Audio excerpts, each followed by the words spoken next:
belum mencapai Sudarlun seluruh camat di Aceh Rabu mengikuti rapat kerja camat se-Aceh tahun 2016 yang berlangsung di Gedung Serbaguna Setda Aceh. tentang pemerintahan Aceh dan Undang-Undang Nomor 8 tahun 2015 bisa terjadi, ya, oleh karena sesuatu yang lain hal pikiran yang tidak sama. Kegiatan itu dibuka langsung oleh Gubernur Aceh, Dr. Zaini Abdullah.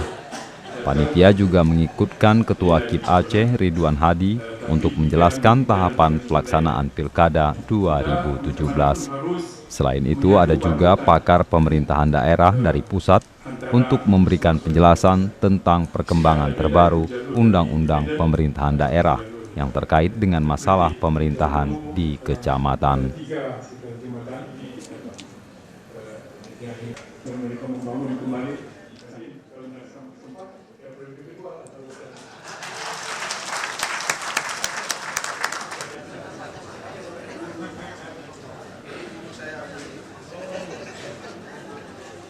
Sementara itu, Gubernur Zaini Abdullah berharap camat mampu memantau tahapan pelaksanaan Pilkada 2017 di kecamatannya sesuai dengan aturan yang berlaku. Harapan Pak Gub selesai acara rapat camat ini kepada camat apa yang harus dilakukan camat untuk mendamaikan di wilayahnya supaya pelaksanaan Pilkada aman dan damai?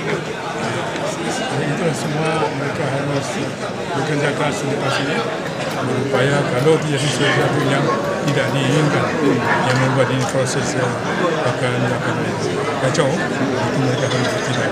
Dari Banda Aceh, Hari Mahardika, Serambi On TV.